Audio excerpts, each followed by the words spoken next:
मी रफिक गाची, तुम्ही पाहत आहे डहाणू मित्र न्यूज नेटवर्क।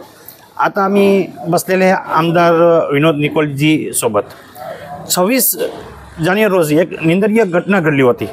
त्या संदर्भात उद्या काहीतरी मेसेज व्हायरल होत आहे की सोमवार दिनांक 3 रोजी डहाणू बंदचा अनाउन्स केले गेले आहे। तर आपण आमदारशी जाणून घेऊ की उद्याचा काय आहे।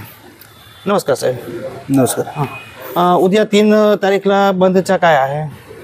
नाही तसं काय अजून म्हणजे आमच्या पक्षाकडून तर असं काय बंदचे हक वगैरे तसे नाही आहे। नरपडमध्ये जी एक घटना घडली ती अतिशय निंदनीय आहे। म्हणजे ती खरंच एका लहान मुलीवर एका नराधमाने अशा प्रकारचे कृत्य करणं हे अतिशय निंदनीय आहे।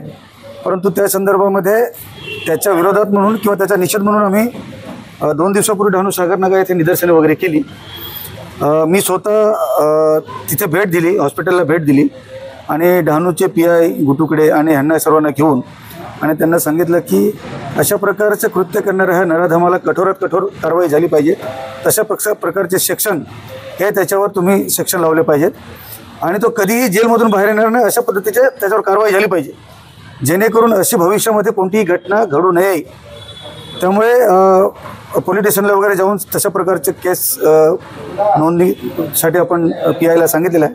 परंतु उद्याच्या बंदबद्दल असं काही म्हणजे आम्ही पक्ष म्हणून तर आमची काही भूमिका तशी नाही आहे, म्हणजे आम्ही घेतलेली भूमिका नाही उद्याच्या बंदची। आता कोणी हक दिलेला आहे आम्हाला काही त्याची कल्पना नाही, तर एवढंच आहे। म्हणजे उद्या मार्क्सवादी कम्युनिस्ट पक्षाची भूमिका असते तशी काय नाही की उद्या बंदची वगैरे हक नाही आहे।